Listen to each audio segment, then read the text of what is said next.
Look, is he filming? Yeah. Come and see. Look, is he filming? Yes, filming. Hey, taba ya mama Georgette Angoyo, yango ebeli. Bon, passer déjà ma commande na bino. Ma fille Belinda Benz TV. Olingolanda programme na ye, okotika Belinda Benz TV. Benz comme Boziana. Olanda émission kitoko tala bilubu ya mère Mo. Yango Belinda ma fille passé déjà ma commande. O raté tala kaka loboko mama leki very nice. Tala ka couleur à tabango. Tala elengi mama.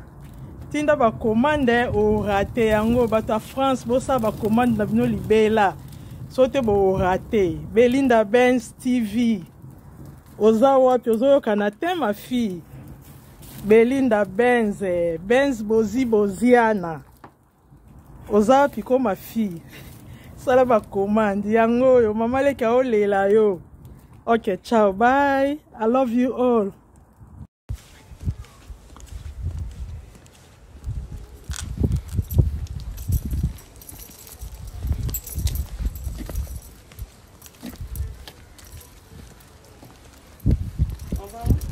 Ouais, direction London. Nakie kolia taba. J'arrive, maman.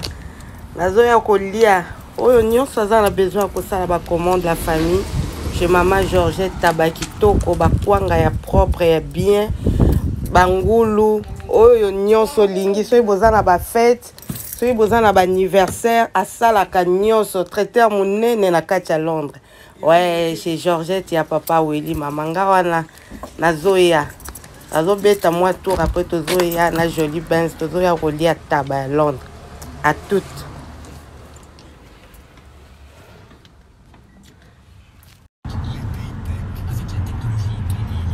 Il fait beau, très beau.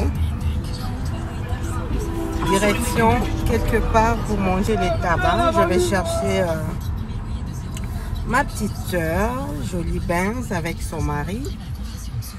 On va chercher un endroit où il y a tabac avec le boss. Et ça fait du bien. Il fait très beau. Moi, vraiment, il a ma casse. Moi, mon pépé. Donc, on va profiter. On profite à la caca. La bimara caca.